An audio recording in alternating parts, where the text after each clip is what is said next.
I'd like to tell you about the strangest secret in the world. Some years ago, the late Nobel Prize-winning Dr. Albert Schweitzer was being interviewed in London, and a reporter asked him, "Doctor, what's wrong with men today?" And the great doctor was silent a moment, and then he said, "Men simply don't think." It's about this that I want to talk with you. We live today in a golden age. This is an era that man has looked forward to, dreamed of, and worked toward for thousands of years. But since it's here, we pretty well take it for granted. We in America are particularly fortunate to live in the richest land that ever existed on the face of the earth, a land of abundant opportunity for everyone. But do you know what happens? Well, let's take 100 men who start even at the age of 25. Do you have any idea what will happen to those men by the time they're 65? These 100 men who all start even at the age of 25 believe they're going to be successful. If you asked any one of these men if he wanted to be a success, he'd tell you he did. And you'd notice that he was eager toward life, that there was a certain sparkle to his eye, an erectness to his carriage, and life seemed like a pretty interesting adventure to him. But by the time they're 65, 1 will be rich. 4 will be financially independent. 5 will still be working. 54 will be broke. Now think a moment. Out of the 100, only 5 make the grade. Now why do so many fail? What has happened to the sparkle that was there when they were 25? What's become of the dreams, the hopes, the plans? And why is there such a large disparity between what these men intended to do and what they actually accomplished? When we say about 5% achieve success, we have to define success. And here's the best definition I've ever been able to find. Success is the progressive realization of a worthy ideal. If a man is working toward a predetermined goal and knows where he's going, that man is a success. If he's not doing that, he's a failure. Success is the progressive realization of a worthy ideal. Rollo May, the distinguished psychiatrist, wrote a wonderful book called Man's Search for Himself. And in this book he says, the opposite of courage in our society is not cowardice. It is conformity. And there you have the trouble today. It's conformity, people acting like everyone else without knowing why, without knowing where they're going. Now think of it.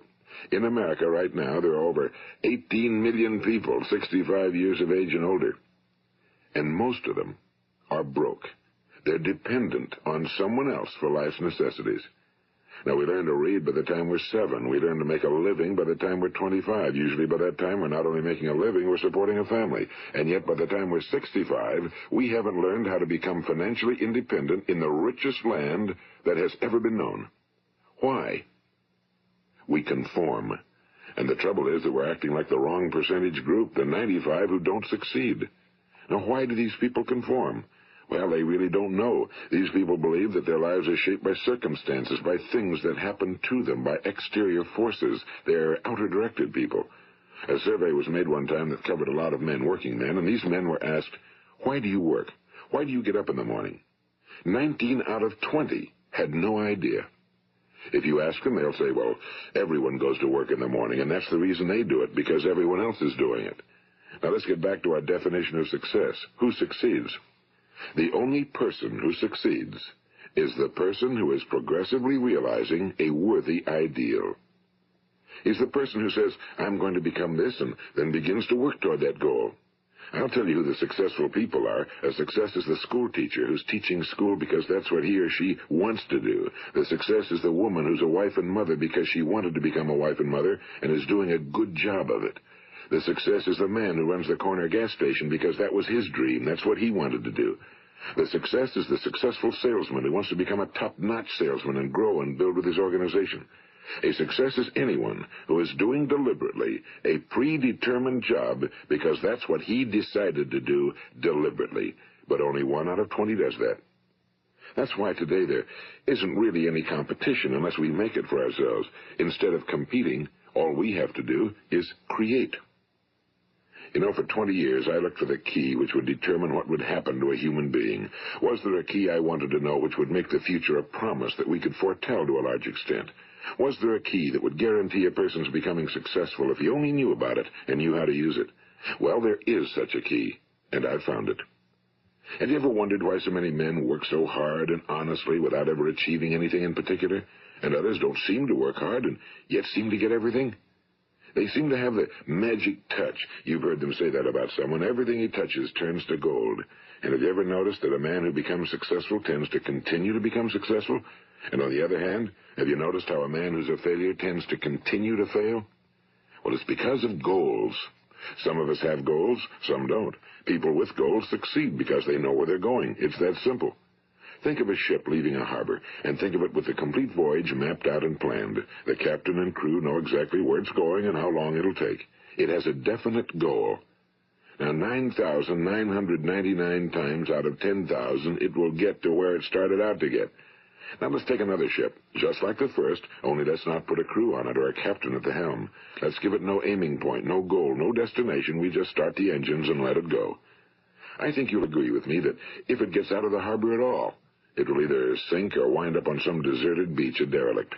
It can't go anyplace because it has no destination and no guidance, and it's the same with a human being.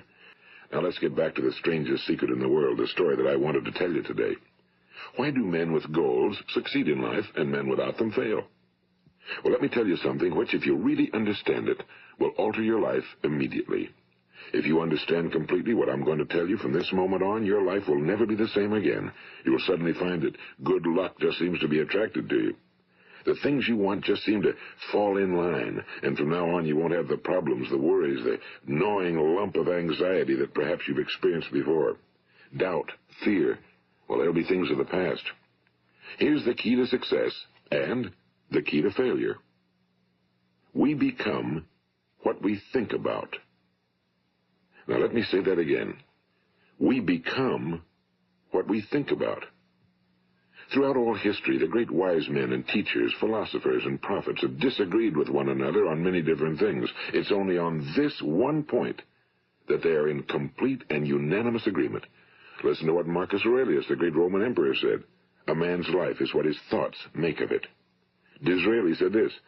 Everything comes if a man will only wait. I've brought myself by long meditation to the conviction that a human being with a settled purpose must accomplish it, and that nothing can resist a will that will stake even existence for its fulfillment. Ralph Waldo Emerson said this, a man is what he thinks about all day long. William James said, the greatest discovery of my generation is that human beings can alter their lives by altering their attitudes of mind. And he also said, we need only in cold blood act as if the thing in question were real, and it will become infallibly real by growing into such a connection with our life that it will become real. It will become so knit with habit and emotion that our interest in it will be those which characterize belief. And he also said, if you only care enough for a result, you will almost certainly attain it. If you wish to be rich, you will be rich. If you wish to be learned, you will be learned. If you wish to be good, you will be good. Only you must then really wish these things and wish them exclusively, and not wish at the same time 100 other incompatible things just as strongly. In the Bible, you read in Mark 9:23, if thou canst believe, all things are possible to him that believeth. My old friend Dr. Norman Vincent Peale put it this way, this is one of the greatest laws in the universe.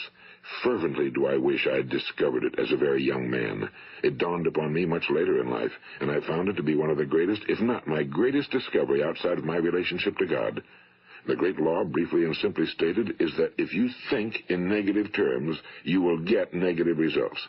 If you think in positive terms, you will achieve positive results. That is the simple fact, he went on to say, which is at the basis of an astonishing law of prosperity and success.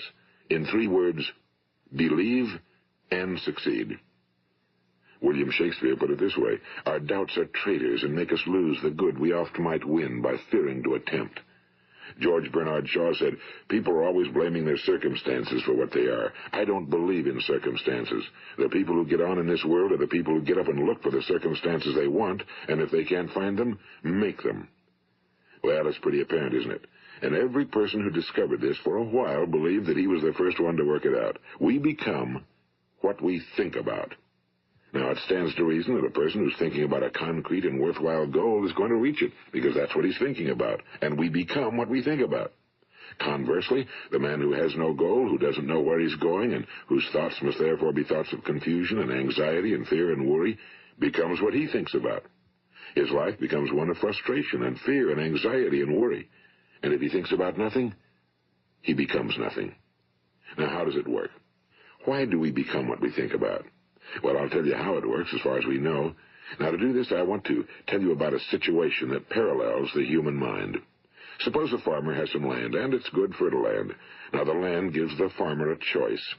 He may plant in that land whatever he chooses. The land doesn't care. It's up to the farmer to make the decision. Now, remember, we're comparing the human mind with the land because the mind, like the land, doesn't care what you plant in it. It will return what you plant, but it doesn't care what you plant. Now, let's say that the farmer has two seeds in his hand. One is a seed of corn. The other is nightshade, a deadly poison. He digs two little holes in the earth, and he plants both seeds, one corn, the other nightshade. He covers up the holes, waters, and takes care of the land, and what will happen? Invariably, the land will return what's planted. As it's written in the Bible, as ye sow, so shall ye reap. Now remember, the land doesn't care. It'll return poison in just as wonderful abundance as it will corn. So up come the two plants, one corn, one poison. Now, the human mind is far more fertile, far more incredible and mysterious than the land, but it works the same way. It doesn't care what we plant. Success, failure. A concrete, worthwhile goal, or confusion. Misunderstanding, fear, anxiety, and so on. But what we plant, it must return to us. You see, the human mind is the last great unexplored continent on Earth. It contains riches beyond our wildest dreams. It will return anything we want to plant. Now, you might say, well, if that's true, why don't people use their minds more? Well, I think they figured out an answer to that one, too. Our mind comes as standard equipment at birth. It's free, and things that are given to us for nothing we place little value on. Things that we pay money for, we value. The paradox is that exactly the reverse is true. Everything that's really worthwhile in life came to us free. Our minds, our souls, our bodies, our hopes, our dreams, our ambitions, our intelligence, our love of family and children and friends and country, all these priceless possessions are free. But the things that cost us money are actually very cheap and can be replaced at any time. A good man can be completely wiped out and make another fortune. He can do that several times. Even if our home burns down, we can rebuild it. But the things we got for nothing, we can never replace. The human mind isn't used because we take it for granted. Familiarity breeds contempt. It can do any kind of job we assign to it, but generally speaking, we use it for little jobs instead of big, important ones. Universities have proved that most of us are operating on about 10% or less of our abilities. So decide now, what is it you want? Plant your goal in your mind. It's the most important decision you'll ever make in your entire life. What is it you want? Do you want to be an outstanding salesman? A better worker at your particular job? Do you want to go places in your company, in your community? Do you want to get rich? All you've got to do is plant that seed in your mind, care for it, work steadily toward your goal, and it will become a reality. It not only will, there's no way that it cannot. You see, that's a law, like the laws of Sir Isaac Newton, the laws of gravity. If you get on top of a building and jump off, you'll always go down. You'll never go up, and it's the same with all the other laws of nature. They always work. They're inflexible. Think about your goal in a relaxed, positive way. Picture yourself in your mind's eye as having already achieved this goal. See yourself doing the things you will be doing when you've reached your goal. Ours has been called the phenobarbital age, the age of ulcers and nervous breakdowns and tranquilizers. At a time when medical research has raised us to a new plateau of good health and longevity, far too many of us worry ourselves into an early grave trying to cope with things in our own little personal ways without learning a few great laws that will take care of everything for us. These things we bring on ourselves through our habitual way of thinking. Every one of us is the sum total of his own thoughts. He is where he is because that's exactly where he really wants to be, whether he'll admit that or not. Each of us must live off the fruit of his thoughts in the future, because what you think today and tomorrow, next month and next year, will mold your life and determine your future. You're guided by your mind.